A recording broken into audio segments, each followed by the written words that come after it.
Wah wah wah, tepat diumumkan hari ini. Anak Sintayong bongkar ayahnya jadi Direktur Teknik Timnas Indonesia. Ini dia fakta mengejutkannya, yang pasti bikin kalian terkejut mendengarnya. Nah loh, Sintayong tiba-tiba temui anggota DPR RI usai ia dipecat dari pelatih Timnas Indonesia. Ternyata kompensasi Sintayong masih belum dibayarkan. Kira-kira kenapa ya belum dibayar? Saksikan info selengkapnya yang pasti bikin kalian tambah kasihan dengan Sintayong. Nah, ini baru super top Marco Top. Gerombolan pemain keturunan segera dinaturalisasi agar bisa segera bantu Patrick Kluivert. Ini dia nama bintang top Eropa yang akan dinaturalisasi secepatnya. Wah wah wah, yakin bisa auto lolos Piala Dunia sih ini. Bukan karena butuh uang. Ini dia alasan Patrick Kluivert mau melatih Timnas Indonesia. Yuk saksikan beritanya hingga selesai. Yang pasti bikin kalian tak percaya saat mendengarnya.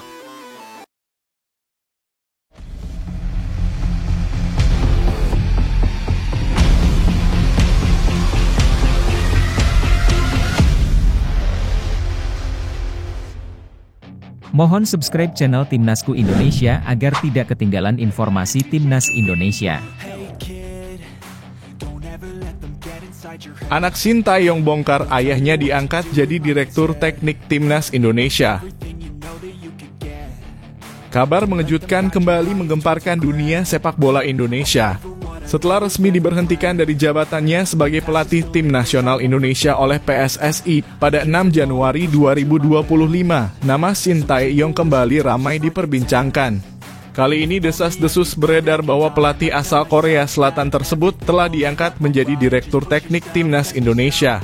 Isu ini bermula dari unggahan sebuah akun media sosial yang menyebutkan bahwa laman Wikipedia telah mencantumkan Sintayong sebagai Direktur Teknik Timnas per 12 Januari 2025. Tidak hanya itu, nama-nama seperti Patrick Kluivert, Alex Pastoor, dan Denny Lanzaat juga dikaitkan dengan susunan tim kepelatihan baru. Namun, klaim ini segera menuai perhatian banyak pihak, termasuk keluarga Sintayong sendiri. Putranya Shin Ja-won melalui unggahan di Instagram membantah keras informasi tersebut. Ia menegaskan bahwa ayahnya akan kembali ke Korea Selatan setelah kontraknya dengan PSSI berakhir. Ja-won juga mengungkapkan bahwa Sintayong saat ini ingin fokus beristirahat dan menghabiskan waktu bersama keluarga sebelum melanjutkan kariernya di dunia sepak bola. Menurut penelusuran lebih lanjut, klaim yang menyebutkan bahwa Sintayong diangkat sebagai Direktur Teknik tidak memiliki dasar yang kuat. PSSI hingga saat ini belum memberikan konfirmasi resmi terkait pengisian jabatan strategis tersebut. Dugaan bahwa informasi di Wikipedia dimanipulasi oleh pihak-pihak tertentu semakin memperkuat bahwa kabar ini hanyalah hoaks. Pemecatan Sintayong sendiri sebelumnya mengundang pro dan kontra di kalangan pecinta sepak bola tanah air. Banyak yang mengapresiasi kontribusi besar pelatih ini dalam membangun pondasi kuat bagi Timnas Indonesia, terutama dalam pembinaan pemain muda. Namun keputusan PSSI tetap diambil setelah evaluasi menyeluruh terhadap kinerja tim di bawah kepemimpinannya. Jika benar Sintayong diangkat sebagai Direktur Teknik, hal ini tentu akan menjadi langkah strategis bagi PSSI untuk tetap memanfaatkan pengalamannya yang kaya dalam pengembangan sepak bola. Namun tanpa pernyataan resmi, kabar ini sebaiknya disikapi dengan hati-hati agar tidak menimbulkan kesalahpahaman lebih lanjut. Bagaimana menurut kalian? Apakah Sintayong seharusnya diberi kesempatan baru di Timnas Indonesia atau keputusan PSSI sudah tepat? Jangan ragu untuk berbagi pendapat kalian di kolom komentar.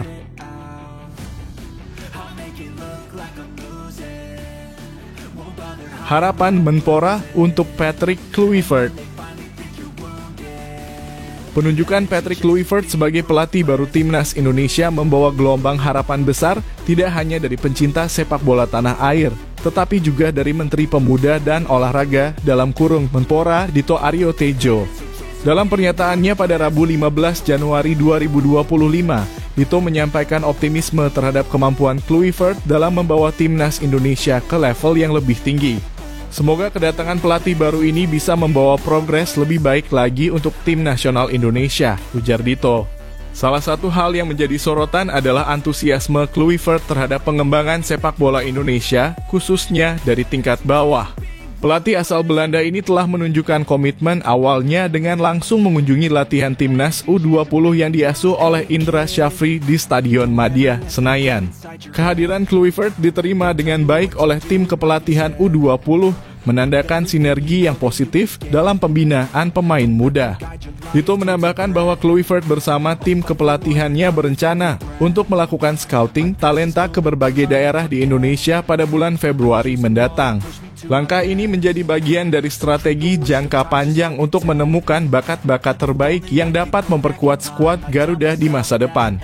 Ketua Umum PSSI Erick Thohir juga menggarisbawahi pentingnya kolaborasi antara Kemenpora, PSSI, dan Kluivert. Ia menilai bahwa kehadiran pelatih dengan pengalaman internasional seperti Kluivert merupakan bagian dari upaya mewujudkan visi besar Presiden Prabowo Subianto dalam membawa sepak bola Indonesia ke pentas dunia. Menuju prestasi dunia membutuhkan banyak pekerjaan rumah, termasuk proses talent scouting. Salah satu langkah awal adalah dengan melihat latihan timnas U20. Ini adalah bagian dari langkah besar untuk membawa Indonesia ke panggung internasional, ujar Erick. Namun tantangan besar menanti Patrick Kluivert. Dengan harapan yang tinggi dari berbagai pihak, ia dituntut untuk memberikan hasil nyata dalam waktu yang tidak lama. Kemampuan Kluivert dalam membangun fondasi yang kuat, baik di level senior maupun junior, akan menjadi kunci kesuksesannya sebagai pelatih timnas Indonesia. Bagaimana menurut kalian, apakah Patrick Kluivert adalah sosok yang tepat untuk mengangkat prestasi timnas Indonesia? Atau ada langkah lain yang harus dilakukan untuk memperbaiki ekosistem sepak bola nasional? Tulis pendapat kalian di kolom komentar.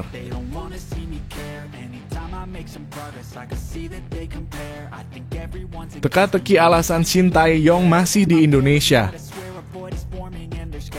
Sejak resmi diberhentikan dari posisinya sebagai pelatih timnas Indonesia pada 6 Januari 2025, Shin Tae-yong masih berada di tanah air. Keberadaannya di Indonesia memunculkan banyak spekulasi, terutama ketika berbagai aktivitasnya seperti bermain golf dan menikmati makanan khas Indonesia beredar di media sosial. Menurut Jeong Seok-soo, penerjemah Shin Tae-yong, pelatih asal Korea Selatan tersebut akan kembali ke negaranya pada akhir Januari 2025. Coach Shin Tae-yong pulang ke Korea Selatan pada akhir bulan ini. Dia ingin berkumpul dengan keluarga dan tampaknya ingin beristirahat, ujar JJ kepada bola.com. Namun sebuah fakta mengejutkan terungkap hingga saat ini negosiasi kompensasi pemutusan kontrak antara Shin Tae-yong dan PSSI masih belum mencapai kesepakatan. Direktur Marketing PSSI sekaligus Direktur Utama PT Garuda Sepak Bola Indonesia (GSI) Marsal Masita mengonfirmasi bahwa proses negosiasi masih berjalan. Kami masih dispute. Ada beberapa hal yang belum kami sepakati, ungkap Marsal. Salah satu poin yang menjadi perhatian adalah dugaan bahwa Shin Tae-yong tidak memenuhi seluruh klausul kontrak, termasuk Key Performance Indicator KPI menyaksikan pertandingan BRI Liga 1 setelah kontraknya diperpanjang pada Juni 2024. Akibatnya PSSI mempertimbangkan untuk tidak membayar kompensasi penuh kepada Shin Tae-yong. Proses negosiasi terus berjalan. Kemungkinan besar kami tidak akan membayar kompensasi secara penuh. Kita tunggu saja, semoga bisa diselesaikan dengan baik, tambah Marsal. Sebelumnya, anggota Komite Eksekutif (EXCO) PSSI, Arya Sinulinga, mengungkapkan bahwa penalti pemutusan kontrak Shin Tae-yong dapat mencapai puluhan miliar rupiah. Hal ini semakin mempersulit proses penyelesaian hubungan antara kedua pihak. Situasi ini menimbulkan beragam pertanyaan dari publik, mengapa negosiasi berlangsung begitu lama? Apakah PSSI mengambil langkah yang bijak dengan mempertimbangkan kontrak dan klausul yang ada? Atau justru Shin Tae-yong yang dianggap kurang memenuhi ekspektasi PSSI? Kisah ini menjadi perhatian besar di dunia sepak bola nasional, terutama bagi pendukung setia timnas Indonesia yang pernah menyaksikan perubahan besar selama masa kepemimpinan Shin Tae-yong. Bagaimana pendapat kalian? Apakah PSSI harus menyelesaikan kompensasi penuh sebagai bentuk penghargaan kepada Shin Tae-yong? Atau ada langkah lain yang lebih adil untuk kedua belah pihak? Tuliskan pendapat kalian di kolom komentar.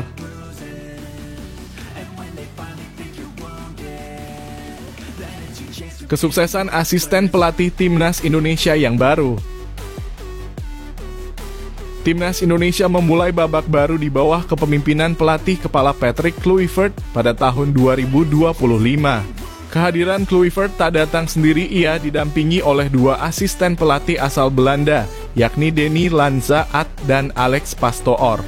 Dari keduanya, nama Alex Pastoor mencuri perhatian mengingat rekam jejaknya yang panjang dan berliku di dunia kepelatihan sepak bola internasional. Alex Pastoor, pria berusia 58 tahun, telah menjalani karier kepelatihan sejak tahun 2001. Berbeda dengan Kluivert, Pastoor memiliki pengalaman lebih luas sebagai pelatih kepala di berbagai klub.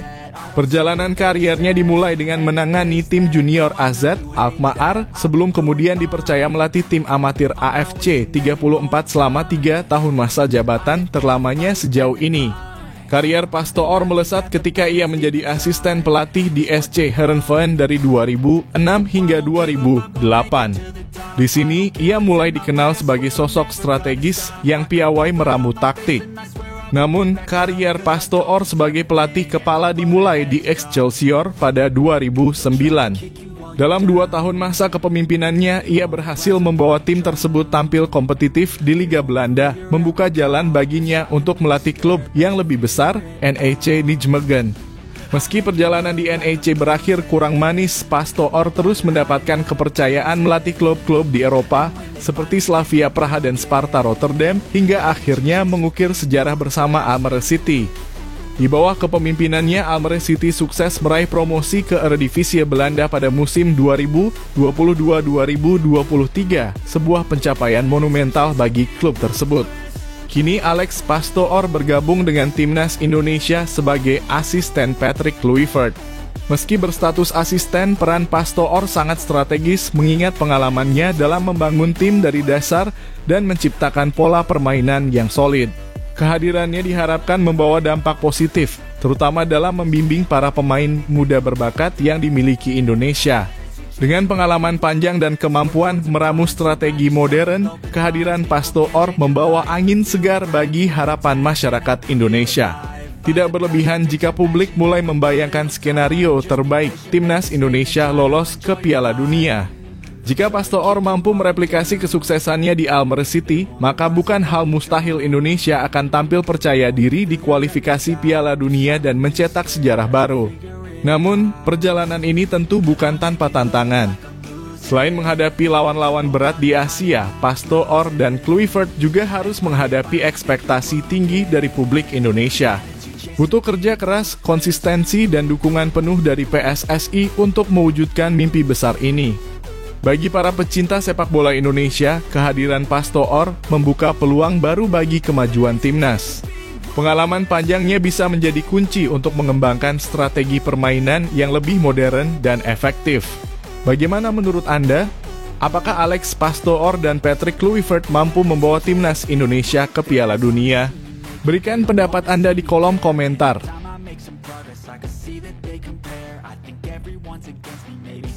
Shin Tae-yong temui anggota DPR RI. Kabar mengejutkan datang dari Shin Tae-yong, mantan pelatih Timnas Indonesia, yang ternyata masih berada di tanah air meski telah resmi didepak dari posisinya. Lebih mengejutkan lagi, pelatih asal Korea Selatan itu baru-baru ini terlihat bertemu dengan anggota DPR RI Komisi 10 Verrel Bramasta. Pertemuan tersebut terjadi dalam suasana makan malam santai bersama beberapa kolega. Momen tersebut dibagikan Verrel melalui akun Instagram pribadinya pada Senin 13 Januari 2025. Dalam unggahan itu, Verrel mengungkapkan bahwa ia dan Shin Tae-yong berbicara banyak hal, termasuk cerita di balik pemecatan sang pelatih yang masih menjadi sorotan publik. Makan malam hari ini penuh cerita dan kebenaran tentang apa yang terjadi saat ini. Menurut kalian apa yang kita bahas? Tulis Verrel dalam unggahannya. Ia juga menyampaikan rasa terima kasih kepada Shin Tae-yong atas dedikasinya selama melatih timnas Garuda. Spekulasi pun bermunculan terkait pertemuan ini. Banyak yang menduga Shin Tae-yong ingin mengklarifikasi berbagai isu yang berkembang pasca pemecatannya. Salah satu isu utama yang beredar adalah tentang kompensasi yang dikabarkan belum mencapai kesepakatan antara dirinya dan pihak PSSI. Hingga saat ini belum ada kejelasan mengenai penyelesaian hak-hak Shin Tae-yong setelah kontraknya diputus di tengah jalan. Sebagai pelatih yang membawa berbagai perubahan signifikan dalam permainan timnas Indonesia, Shin Tae-yong masih memiliki tempat di hati banyak penggemar sepak bola tanah air. Wajar jika publik bertanya-tanya apa sebenarnya yang terjadi hingga pelatih ini harus hengkang dengan cara yang dianggap tidak adil oleh sebagian orang. Pertemuan dengan anggota DPR RI Komisi 10 yang membidangi pendidikan, olahraga, dan pariwisata memunculkan dugaan bahwa Shin Tae-yong ingin menyampaikan langsung permasalahan ini kepada pihak yang memiliki otoritas lebih tinggi. Jika benar demikian, langkah ini menunjukkan keseriusannya untuk mendapatkan keadilan atas apa yang dialaminya. Namun hingga kini belum ada pernyataan resmi dari Shin Tae-yong maupun Verrell Bramasta mengenai detail pembicaraan tersebut. Publik hanya bisa berspekulasi tentang apa yang sebenarnya dibahas dalam pertemuan itu. Apakah Shin Tae-yong tengah mencari dukungan politik untuk menyelesaikan masalahnya? Atau ia sekadar ingin menyampaikan apresiasi dan pandangannya tentang sepak bola Indonesia? Bagaimana menurut Anda? Apakah Shin Tae-yong pantas mendapatkan keadilan atas pemecatannya? Apakah langkah bertemu anggota DPR RI ini tepat? Tulis pendapat Anda di kolom komentar.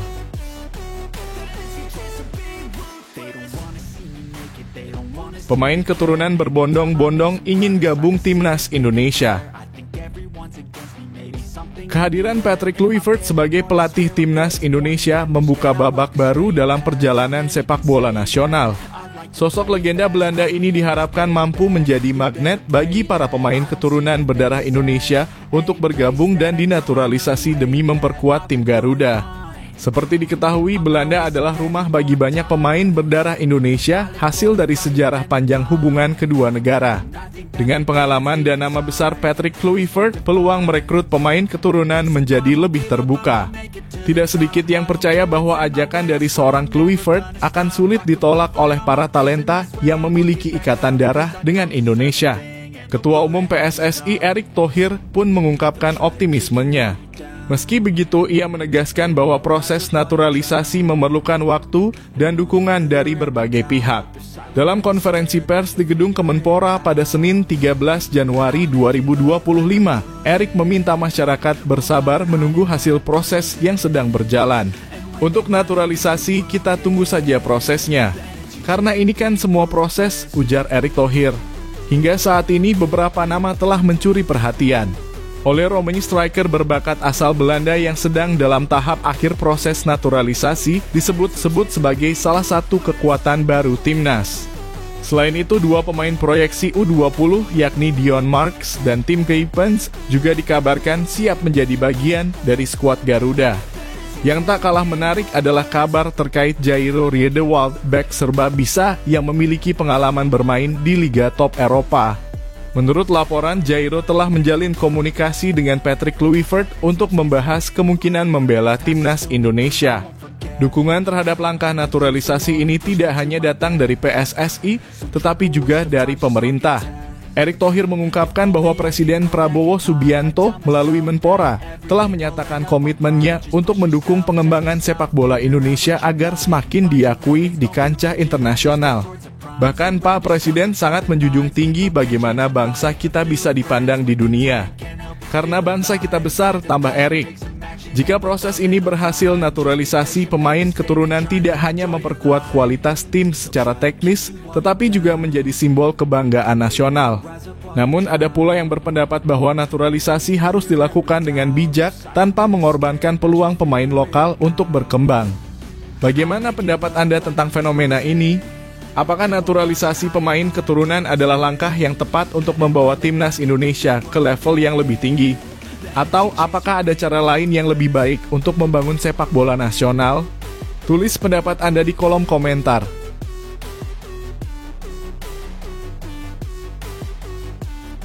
Latihan pertama timnas Indonesia di bawah Patrick Kluivert berlangsung di Australia. Latihan pertama timnas Indonesia di bawah arahan pelatih baru, Patrick Kluivert, akan menjadi momen bersejarah. Namun menariknya, sesi latihan perdana ini tidak akan berlangsung di Indonesia, melainkan langsung di Australia, lokasi laga kualifikasi Piala Dunia 2026 melawan tuan rumah pada 20 Maret 2025. Ketua Umum PSSI Erick Thohir mengonfirmasi bahwa Kluivert akan memulai tugasnya pada Februari 2025. Setelah sempat kembali ke Eropa, Kluivert dijadwalkan menyaksikan beberapa pertandingan BRI Liga 1, termasuk laga Dewa United kontra Persija Jakarta pada 8 Februari 2025.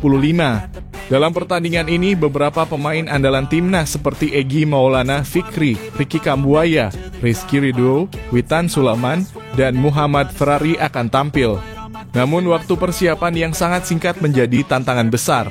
Dengan pertandingan melawan Australia dijadwalkan pada 20 Maret 2025, Kluivert hanya memiliki beberapa hari untuk mempersiapkan strategi bersama skuad Garuda. BRI Liga 1 sendiri baru jeda pada 14 Maret 2025, sehingga pemain dari liga domestik pun memiliki waktu terbatas untuk bergabung dalam latihan. Erick Thohir menjelaskan bahwa persiapan timnas akan sangat detail, termasuk soal logistik pemain yang berbasis di Eropa. Ada kemungkinan pemain dari Eropa akan langsung menuju Australia daripada ke Jakarta untuk menghemat waktu perjalanan. Erick menekankan bahwa kondisi fisik pemain menjadi perhatian utama mengingat perjalanan panjang dan jadwal pertandingan yang ketat.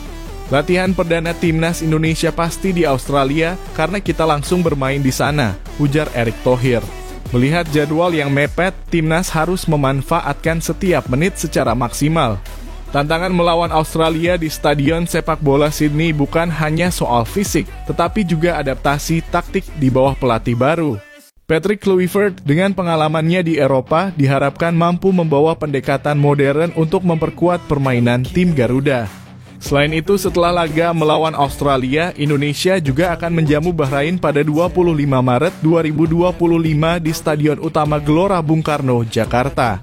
Kedua laga ini akan menjadi ujian besar bagi Kluivert untuk menunjukkan kemampuannya membawa timnas bersaing di level yang lebih tinggi. Namun, apakah waktu yang terbatas ini cukup untuk membuat Kluivert mengenal kekuatan dan kelemahan para pemainnya? Bagaimana adaptasi taktik baru bisa berjalan di tengah persiapan yang begitu singkat? Bagaimana menurut Anda, apakah latihan perdana di Australia adalah keputusan yang tepat? Tulis pendapat Anda di kolom komentar dan mari kita diskusikan bersama.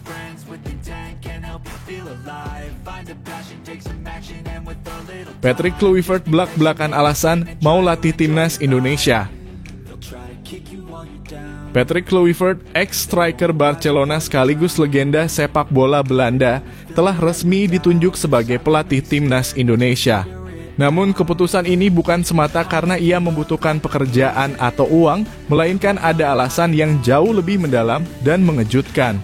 Dalam wawancara eksklusifnya dengan media Belanda, Kluivert mengungkapkan ketertarikannya untuk melatih timnas Indonesia. Menurutnya, potensi besar yang dimiliki skuad Garuda menjadi daya tarik utama. Indonesia adalah negara dengan hampir 300 juta penduduk yang sebagian besar adalah penggemar sepak bola. Saya melihat semangat luar biasa di sini, ungkapnya. Ia juga menyoroti peran penting Shin Tae-yong, pelatih sebelumnya, yang berhasil membangun fondasi kuat bagi timnas Indonesia. Menurut Kluivert, langkah yang diambil Shin telah membuka peluang nyata bagi Indonesia untuk bersaing di Piala Dunia 2026. Selain itu, sejarah panjang sepak bola Indonesia yang pernah tampil di Piala Dunia 1938 menjadi motivasi tambahan bagi Kluivert untuk membawa skuad Garuda kembali berjaya. Keputusan Kluivert untuk menerima tawaran PSSI juga dipengaruhi oleh fakta bahwa banyak pemain keturunan Indonesia Belanda yang saat ini menjadi bagian dari timnas. Ia percaya bahwa naturalisasi pemain Eropa, terutama dari Belanda, telah meningkatkan kualitas skuad secara signifikan. Naturalisasi ini bukan hanya soal kuantitas, tapi kualitas. Banyak pemain keturunan yang memiliki kemampuan luar biasa, ujarnya. Selain itu, pengalaman Kluivert dalam menangani timnas Curaçao dan Kamerun menjadi pertimbangan PSSI. Erick Thohir, Ketua Umum PSSI, menyebut bahwa latar belakang Kluivert yang kaya pengalaman di berbagai negara menjadi nilai tambah. Kami memilihnya bukan hanya karena rekam jejaknya sebagai pemain, tetapi juga karena kepemimpinannya yang telah teruji di sepak bola global, jelas Erick. Menariknya, alasan lain dibalik keputusan PSSI untuk menunjuk Kluivert adalah kesamaan budaya dan komunikasi. Erik menyebut bahwa banyak pemain timnas Indonesia yang tumbuh besar di Belanda, sehingga pendekatan Kluivert dinilai lebih cocok untuk menjaga dinamika tim. Kini tantangan besar menanti Patrick Kluivert. Apakah ia mampu memenuhi ekspektasi dan membawa timnas Indonesia ke level yang lebih tinggi? Hanya waktu yang akan menjawabnya. Bagaimana menurut Anda? Apakah Patrick Kluivert adalah pilihan yang tepat untuk melatih timnas Indonesia? Tulis pendapat Anda di kolom komentar dan mari kita diskusikan.